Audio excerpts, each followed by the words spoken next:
السلام علیکم دوستو، آج کی کہانی کا نام ہے نکلی مچھیرے۔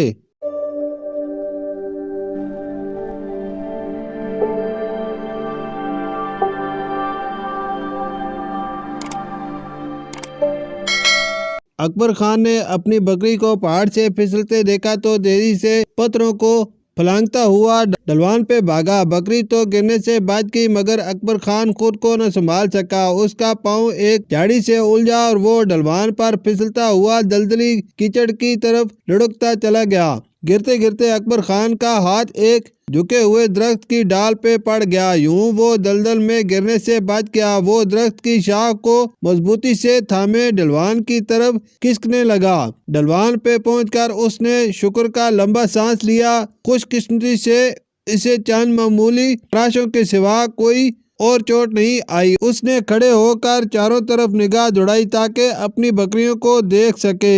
اسی وقت اس کی نظر ان دو آدمیوں پر پڑی جو لکڑی کا ایک باکس اٹھائے جھاڑیوں میں چھپتے ہوئے پہاڑی غار میں داخل ہو رہے تھے۔ دونوں نے شہری لباس پہنا ہوا تھا۔ یہ کون لوگ ہیں؟ یہ تو گاؤں کے نہیں لگتے، اکبر خان نے حیرانی سے زیر لب کہا۔ وہ اپنی بکریوں کو بھول کر غار کی طرف چل پڑا اور اندھیرے غار میں داخل ہو گیا۔ جب اس کی نظریں اندھیرے میں دیکھنے کے قابل ہوئی تو اس نے دیکھا کہ غار خالی تھا۔ غار میں گھسنے والے شہریوں اور اس لکڑی کے باکس کا وہاں نام و نشان تک نہ تھا۔ یہ لوگ کہاں چلے گئے؟ غار تو پیچھے سے بند ہے، اکبر خان نے خود سے کہا۔ اس نے غار کا کونا کونا چھان مارا مگر کچھ نظر نہ آیا۔ اکبر خان اپنی بکریاں لے کر گھر لوٹنے لگا تو اس کی نظر دریا میں ایک کشتی پر پڑی۔ 3 مچھیرے مچھلیوں سے بھری کشتی کھینچتے ہوئے دریا کی دوسری سمت جا رہے تھے۔ دوسرے دن اکبر خان نے پھر ان 2 آدمیوں کو غار میں داخل ہوتے دیکھا۔ اکبر خان جلدی جلدی پہاڑی سے اترا اور ان کے پیچھے غار میں داخل ہو گیا مگر پہلے دن کی طرح آج بھی غار خالی تھا۔ کسی ذی روح کا وہاں موجود نہ تھا۔ یا اللہ، یہ انسان ہے یا بھوت؟ کہاں غائب ہو جاتے ہیں؟ اکبر خان سوچتا ہوا اپنی بکریاں لے کر گاؤں آ گیا۔ ساری رات وہ یہ واقعہ نہ بھلا سکا۔ اس نے تہیہ کر لیا کہ وہ یہ راز جان کر ہی چھوڑے گا۔ دوسرے دن اس نے اپنی بکریاں گاؤں کے ایک ساتھی کی نگرانی میں چھوڑی اور غار میں آ کر چھپ گیا۔ دوپہر کے قریب اس نے دونوں کو غار میں داخل ہوتے دیکھا۔ اکبر خان جلدی سے ایک بڑے پتھر کی اوٹ میں ہو گیا اور جری سے دیکھنے لگا۔ وہ لوگ ٹارچ لیے غار کے ایک کونے کی طرف گئے اور ایک خفیہ بٹن دبا دیا۔ گڑگڑاہٹ کی آواز کے ساتھ غار کے فرش سے ایک پتھر سرک گیا اور نیچے شگاف نظر آنے لگا۔ انہوں نے ریسے کی مدد سے باکس شگاف سے نیچے لٹکا دیا۔ نیچے سے کسی نے باکس پکڑ کر کھول لیا۔ پھر ان دونوں نے کپڑے تبدیل کیے۔ اب وہ دونوں مچھیرے لگ رہے تھے۔ پھر وہ بھی ریسے کی مدد سے نیچے اتر گئے۔ اکبر خان نے پتھر کو پھر اپنی جگہ واپس آتے دیکھا۔ شاید کسی نے نیچے سے بٹن دبا دیا تھا۔ اکبر خان کچھ دیر وہیں چھپا رہا۔ اسے یقین ہو گیا کہ اب وہ لوگ چلے گئے ہوں گے تو وہ اپنی پناہ گاہ سے نکلا اور غار کے کونے میں جا کر بٹن دبا دیا۔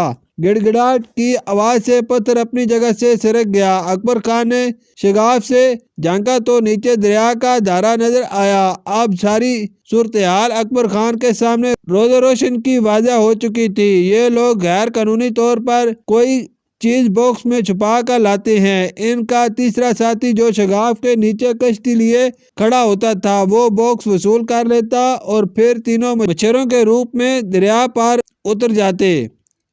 اس پر اکبر خان قریبی پولیس چوکی میں بیٹھا پولیس کے افسروں کو ساری صورتحال بتا رہا تھا۔ اگلے دن دونوں ملزم باکس لیے غار میں داخل ہوئے تو پولیس کا ایک دستہ ان کے استقبال کے لیے غار میں موجود تھا۔ تھوڑی مزاحمت کے بعد دونوں مجرموں کو گرفتار کر لیا گیا۔ پولیس کے دوسرے دستے نے ملزموں کے تیسرے ساتھی کو بھی دریا کے کنارے سے گرفتار کر لیا۔ پولیس کی تفتیش سے پتہ چلا کہ مجرم ہمسائے ملک کے تخریب کار تھے جو ملک میں دہشت گردی کی منصوبہ بندی کر رہے تھے اور دھماکہ خیز مواد اور اسلحہ اپنے مقامی ساتھیوں کو غار کے شگاف کے راستے مچھروں کے روپ میں پہنچا رہے تھے۔ ملک کی سیکورٹی اداروں نے مجرموں کے مقامی سہولت کاروں کو بھی گرفتار کر کے تخریب کاری کا خطرناک منصوبہ ناکام بنا دیا۔ قانون کی مدد کرنے اور اپنی جان خطرے میں ڈال کر تخریب کاروں کو پکڑوانے پر اکبر خان کو بہادری کے اعلیٰ اعزاز سے نوازا گیا اور نقد انعام بھی دیا گیا۔ شکریہ۔